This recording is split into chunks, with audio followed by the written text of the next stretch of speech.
I don't know. I'm just trying to catch up to the politics, really.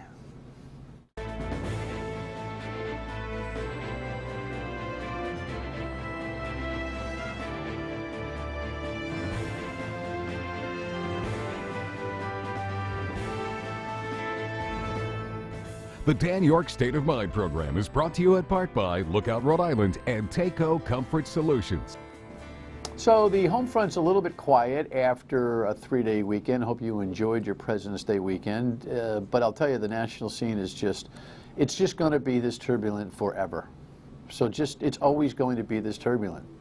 It just is. It's never going to slow down. For those of you who say you just want to get off the train, you can get off the train anytime you want, shut it down. In fact, I know more and more people in my personal life who just say, yeah, what's going on? Well, don't you pay attention to the news? No, I can't take it anymore. That's not a good response, by the way. You know, when the going gets tough, we're all supposed to get going, you know. PC Professor Joe Cammarano is here just to walk through this week's stuff. And Michael Bloomberg certainly is the new headline. I hate to say I told you so, but I told you so months ago that this money would make a difference in this whole big race. And here's the latest from the network. Mike Bloomberg will face his opponents for the first time when he takes the debate stage in Las Vegas tomorrow night. The former New York City mayor qualified for the debate because a new national poll shows him running second behind Bernie Sanders. CBS News has learned Sanders' aides are concerned Bloomberg is the senator's most formidable opponent, and Sanders is now targeting Bloomberg in a stump speech. Mr. Bloomberg, you are certainly not going to win when you have a record in New York City that included racist policies like stop and frisk. Bloomberg isn't competing in early state contests and won't be on the ballot until the March 3rd Super Tuesday primaries. Some polls show that shaping up as a Sanders-Bloomberg showdown. Virginia votes on Super Tuesday, and in a new state poll, the two are tied with 22% each. Joe Biden is not far behind at 18%. But with Sanders focused on Bloomberg, other Democratic White House hopefuls are taking shots at Sanders ahead of the Nevada caucuses, the next state to vote. Pete Buttigieg went after Sanders' Medicare for All plan while campaigning in northern Nevada. The overall bill for what he's promising is 50. This is a $25 trillion hole. That's bigger than the entire United States economy.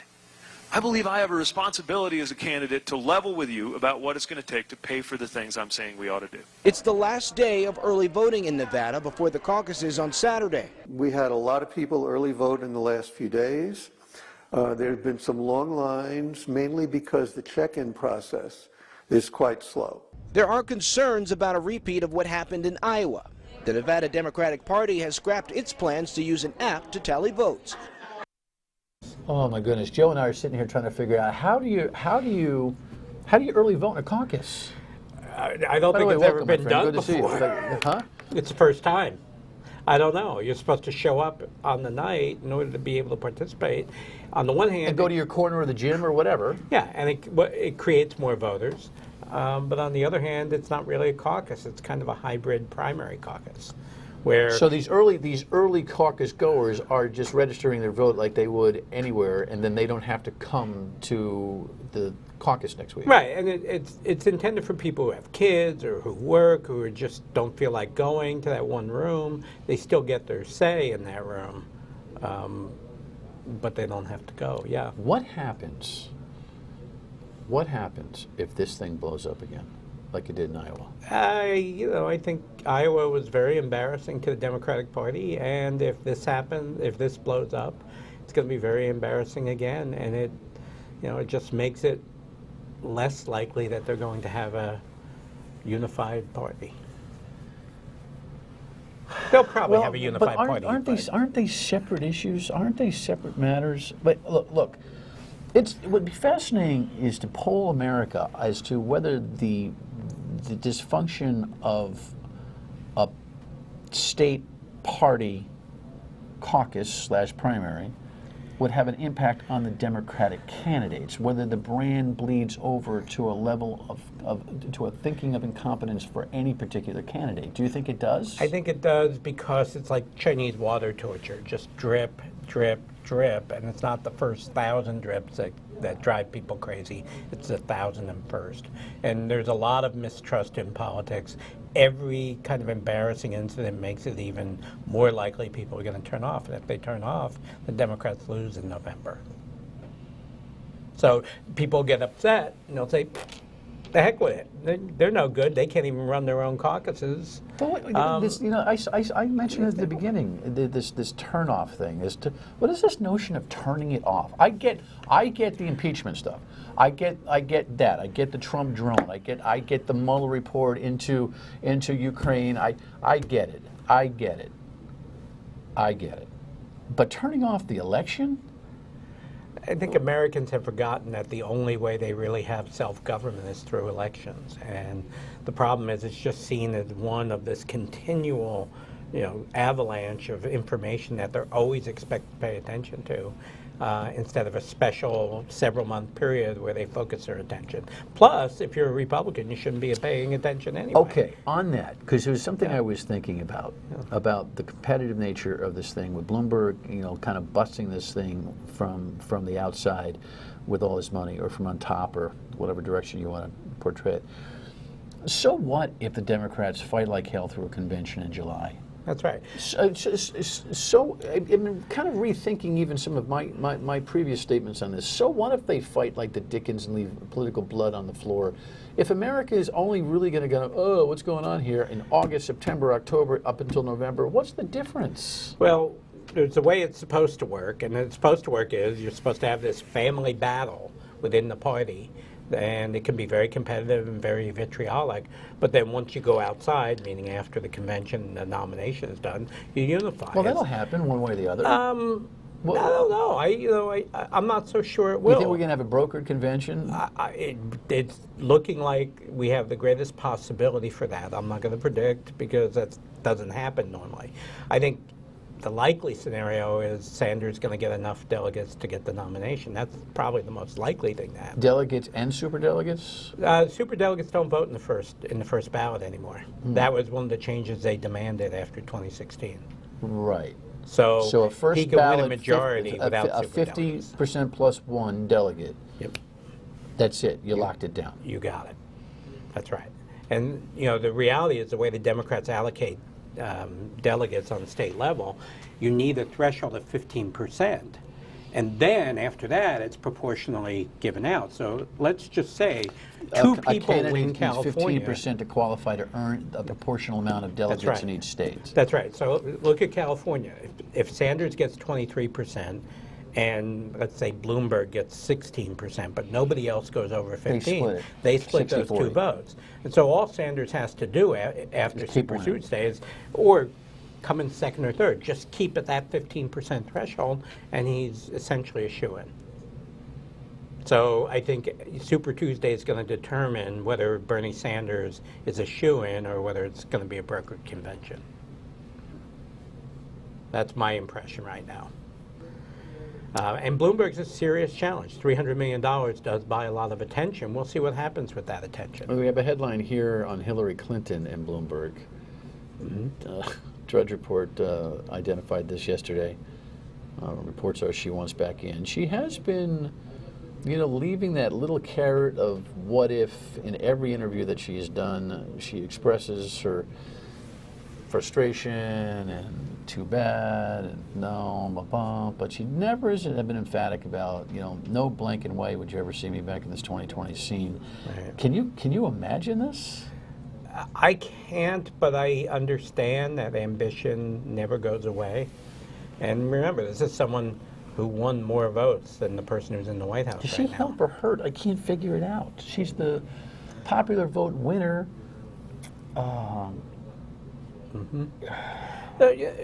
That's the problem with our system. We have a system that's focused on the individuals in it rather than people who belong to a larger movement like a party. And I think that that's part of the problem that we have, is that you want to go to a British form of government here now, or No. I'd love to go to the pre-1972 approach, and that is the majority of delegates are selected through the party leadership structure, and we go into a convention where you could get virtually anybody who can get the nomination without having to run in primaries. I think that's better the way to go now. This money means a lot, though. This money is incredible. He's going to have a debate tomorrow night. They're going to be firing at him from all sides.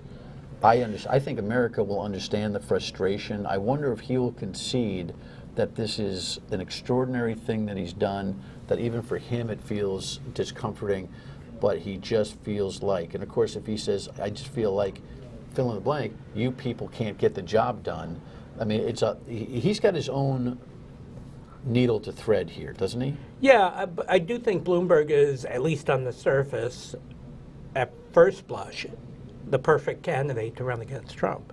He's a real billionaire. He's got real management experience that has been successful. He's smart, he's rational. And his ego is probably as big as Trump, but it's not as destructive. And so there are lots of very attractive things that in this current system where you run on your own, he very well could sweep away everybody who was going to support Biden and maybe even Klobuchar and Buttigieg. All right, we'll talk about how this whole thing kind of forms over the next few weeks. Stay with us. And I'm running to bring our country back together and to start putting the united back in the United States of America. We will not retreat in fear. I will not retreat in fear. Mike is not retreating in fear. We have an obligation to do our duty to this country, to step up behind a leader who will lead us forward. And do none of the work that any of the other candidates. I don't know if this is going to resonate with voters or not. That you know, the concept of the buying the election thing, it's discomforting, I think, to everybody. But it's a lesser evil decision that people have to make who want to see Donald Trump out of the White House. I think that's right. I think, you know, I'm personally depressed that only billionaires seem to be able to get their party's nomination these days, where people can raise $1 billion. But I don't think it matters. I think it buys access, and that's what matters. And what happens with that access? I think Bloomberg has a compelling niche to, you know, to argue for it. So, how does this thing narrow, or does it? Does it? Yeah, it does narrow. It narrows when. You got Elizabeth Warren is fading from the woodwork. I don't think America is focused on two women surging. I think so that's a problem for her. She's also in the progressive lane with Bernie Sanders, and he's swallowing up that whole oxygen in the room, right? Right. So she's going to fade. Right. Does she get out early? She'll probably wait. After Tuesday? After Super Tuesday, yeah. I think that's right. I was looking at the state-by-state numbers, and my guess is after Super Tuesday, she's out. Does Buttigieg get walked into a corner somewhere and say, Pete, it's not your time? I don't think Amy Klobuchar quits this thing. No, I don't think she does either. I think she's hoping she sits there at the end as the person who catches the football. You know, maybe even in a broker convention. It seems to me. That's actually an interesting scenario, and I hadn't thought of that. But I could see her hanging on in the hopes that Bloomberg, who gets ascendant, you know, but then collapses at some point in time, or becomes so unsatisfactory that he can't get a majority, and then she's standing there as choice number 2 or 3. And that, you know, I mean, that's the old broker convention. You go there, you don't know who's going to get it, and somebody who wasn't in the mix ends up getting it. And does Bloomberg proffer a partner prior to the convention? See, in the past, the convention is really just theater. It's a ceremony ends what is the inevitable results of the primary ticket, and yeah, the announcement comes before the convention, so the ticket can be celebrated as a pair.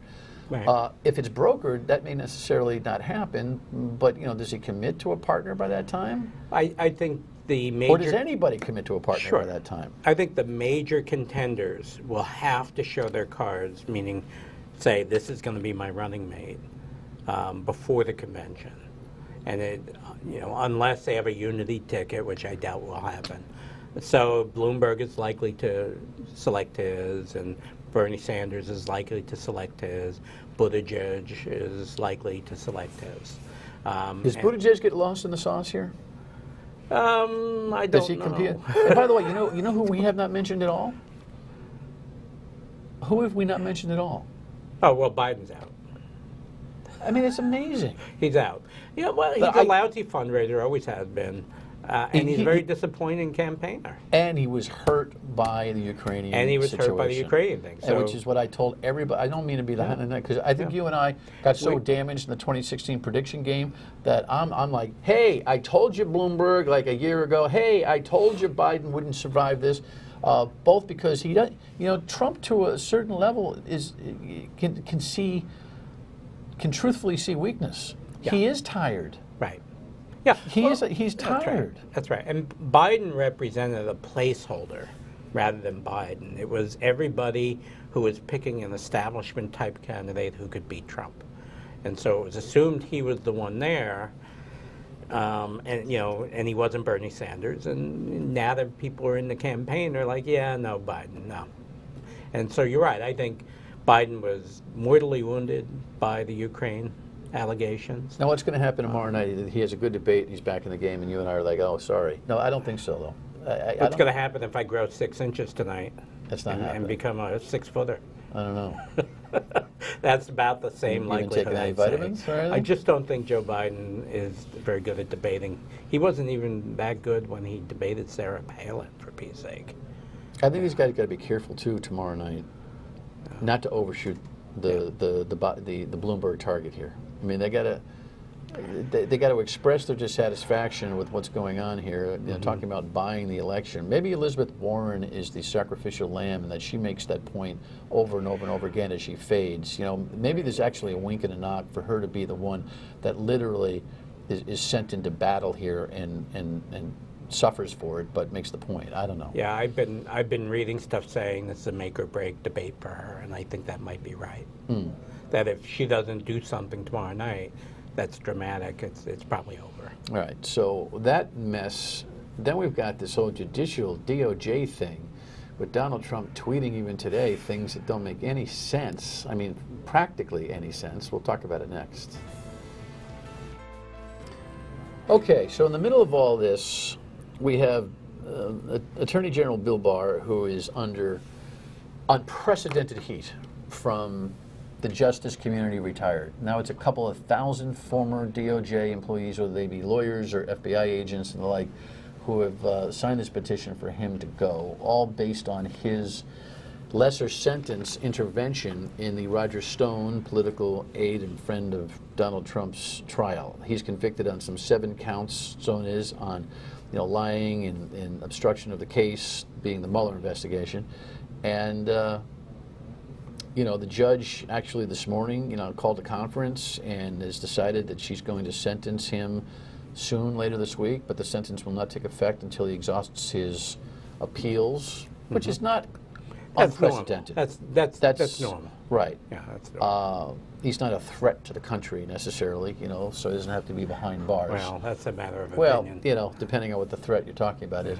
The president's, off his rocker on this.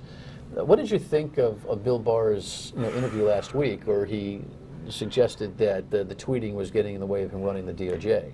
As I was watching it, I had the same impression that Kellyanne Conway's spouse has. Which was total phony baloney, right? Which is, actually, that interview was for an audience of one, the president, and it was to say, stop it, you're messing up my protection of you. Right.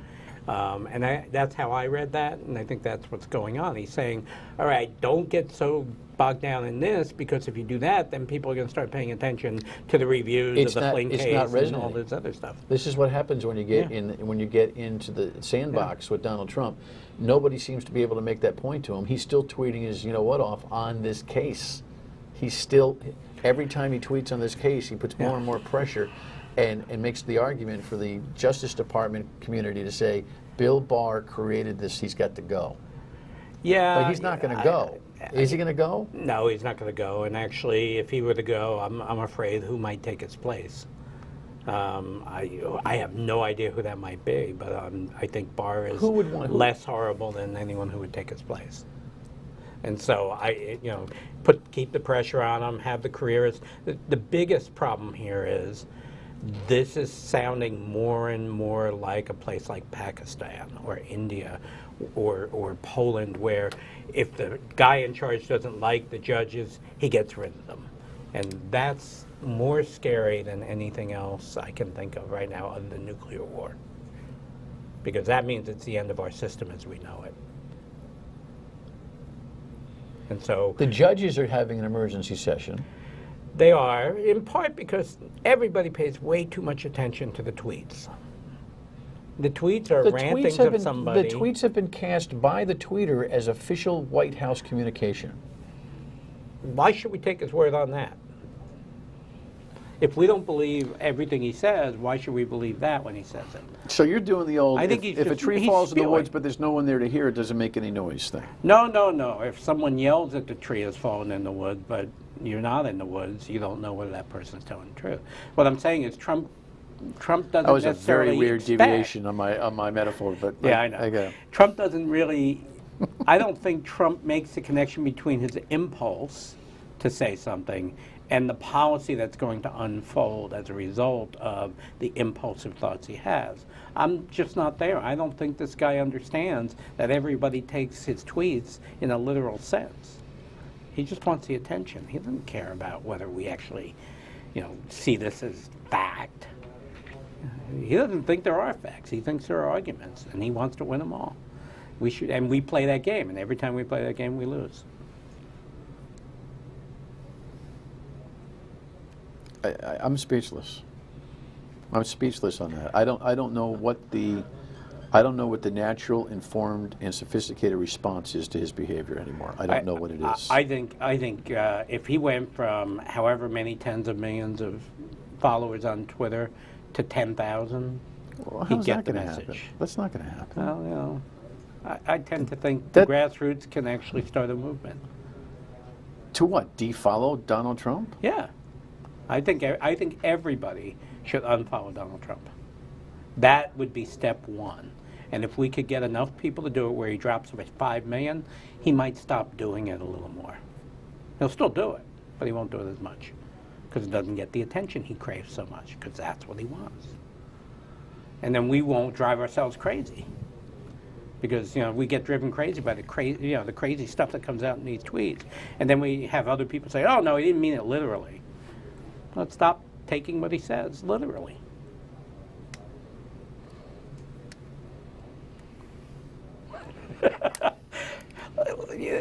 It's kind of like, I have experience with my mom. My mom used to say stuff all the time. It was like, yeah, I know, she's upset. She'll get over it. And we'd ignore it eventually. Just, okay, see ya. We need to do that. Get out your phone and unfollow, if you dare. Thanks, Professor. He always gives us something. Final word when we come back. So unfollow the president. And Joe left here and just headed back to teach his kids at PC. And I asked him, see if you can get them to unfollow anybody.